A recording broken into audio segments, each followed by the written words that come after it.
Hi.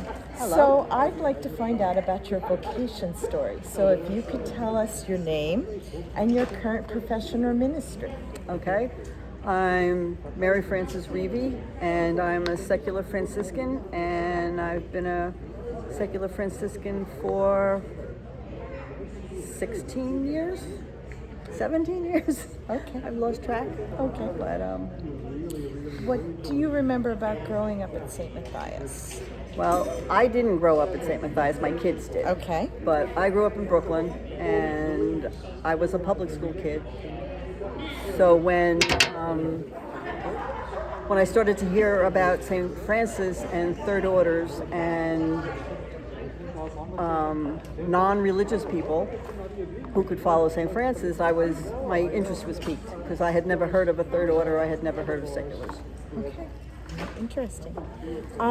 So what impact has being in the secular Franciscans had on your life? It's given me focus, and it's helped me.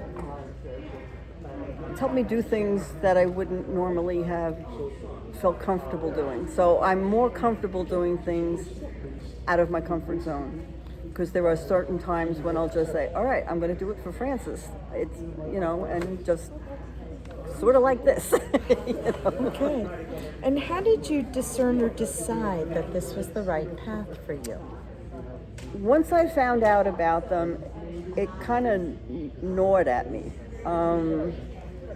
I tried to find out everything I could find out. I spoke to Sister Anita and Sister Barbara. They were huge in giving me information. And I just try to find everything out about them. And then there's a number, 1-800-FRANCIS, that you can call to find out. And my first call didn't pan out. They didn't connect me with a good fraternity. But a year later, I tried again, and I ended up at the St. Peter Fraternity, where we started down at St. Peter's Church, and now we meet here. Ah, okay. What aspect of this ministry brings you the greatest joy? Having people on a similar journey. So there are 15 people in our fraternity. We've grown. When I began, we were 6. So we're 15 now. We have 2 people who are in inquiry, trying to see if that's where they're called.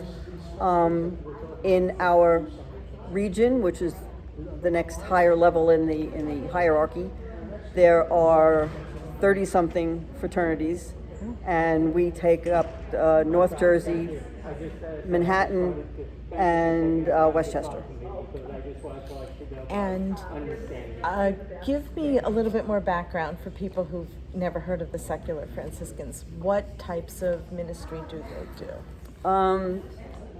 Well, we're professed, so we make promises. So it's more than just joining a club.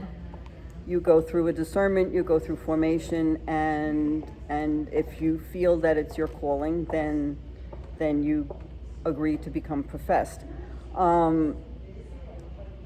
Our main rule is to take the gospel and apply it to life, and then take life and apply it to the gospel. And our major ministry is prayer. So we're a group of penitents. So we're not really like Franciscans, you might know, where you would have to have a vow of poverty and things like that. You live in your own life, and you bring Francis to your life. Okay. And how do you nurture your spiritual life now? Is it through this aspect of prayer? Most of it is. Most of it is. And I find it easy to bring some things that we learn here at St. Matthias, and I'll bring back to the group, because there's only 2 of us from St. Matthias. We come from, I guess, almost 15 different parishes. So right now, like, we're discussing the Beatitudes. So I expected it to last maybe two meetings, right?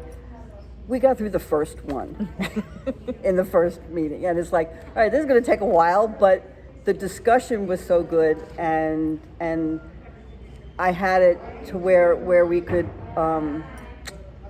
compare the Beatitudes not only to being a Franciscan, but our overall church life and things. And I find things like that become much richer, and I'm always buying books, so I'm always reading books about it and stuff, but at least I have a focus. Yes. Well, thank you very much. Now I know more about the secular Franciscans than I did, and I hope our listeners enjoy this interview as well. Thank you. Thank you.